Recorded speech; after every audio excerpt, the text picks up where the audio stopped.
Well, okay, so maybe that meeting when it was leaked to the media was meant to sound a lot cooler than it really was, because if he was giving media bites, it was not an undisclosed location. Yeah, absolutely. ANI obviously was told about it, so there is nothing secret. ANI knew the location then.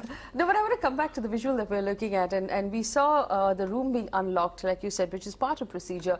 And this is the strong room, but we also saw a camera person happily entering the strong room. Is that normal? No, I've rarely seen cameras going inside with Gay Abandon and taking all kinds of close-up shots of machines inside the strong room. I mean, of course, shots of rooms being opened have been taken. There is. Now he's been sent but out. It's almost like there's more than one. Yeah, there's more than one. So people are always being allowed inside, and that's a little unusual. That is unusual. And the other thing that we must talk about when you talked about sending in chief ministers, sending in union ministers from across the country, there is a language barrier though in the south, which is why the south has always had regional parties, because you have to know the local language in order to be able to communicate and in order to be able to get people to feel and respond to your speeches. Besides that, perhaps preempting as well, there was this whole Hindi versus Kannada fight that started nearly a year before the election.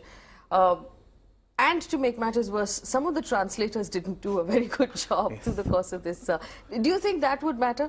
The fact that at the end of the day, the BJP didn't have as many native Kannada speakers as they would have liked? Yes, and I think that's one of the reasons why I have, I'm remarkably, impressed with the way Siddaramaiah has planned out this campaign. For precisely, I think Siddaramaiah was smart enough and had his feet on the ground, the political acumen to know that BJP is largely a Hindi-speaking party who's got a perception of being a North Indian party. And that is the reason, perhaps one of the big reasons, why he started playing the sub-regionalism card way in advance. I mean, whether it was tacitly allowing the metro signages issue to become hotter than it was earlier, whether it was about the Karnataka. I think he deliberately did that because he wanted to convert this. This is the best way to counter what the BJP would have obviously come up with. The Modi phenomena of good governance and a whole lot of other promises that they make. And I think he did a very, very smart thing, because this clearly changed that. And the more you push the language identity, the more the BJP gets exposed in terms of their unfamiliarity with the local language. And as you rightly said, Amit Shah's rallies, I think, probably spawned the maximum number of memes that we've seen in the recent elections about the goof-ups by the translators. And that became a huge talking point. North India, South India thing is not as, it is a thing. Yes. It really matters, and it matters on very subliminal levels also, to say who are they to tell us. Hindi is one very crucial part of it.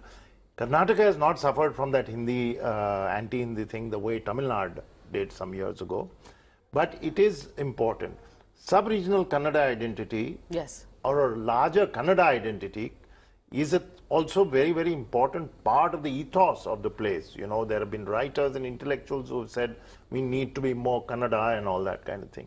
And that Bangalore is becoming too cosmopolitan, for example. So I think he has played that. But, that can be countered because you do have Yediyurappa. The problem with Yediyurappa is that he is now over the hill, let's face it. And he's a little bit tainted. Do you think Yediyurappa will be chief minister? Well, even if the BJP had the choice, would they pick him or would they pick someone else? The BJP has not been announcing a name before, and they've been a habit of pulling a really strange name out of the hat. Maharashtra, we saw that, and so many other places. UP, of course, classic example. So I would think he shouldn't be counting his chickens at this very moment. Yes, and I think he knows that.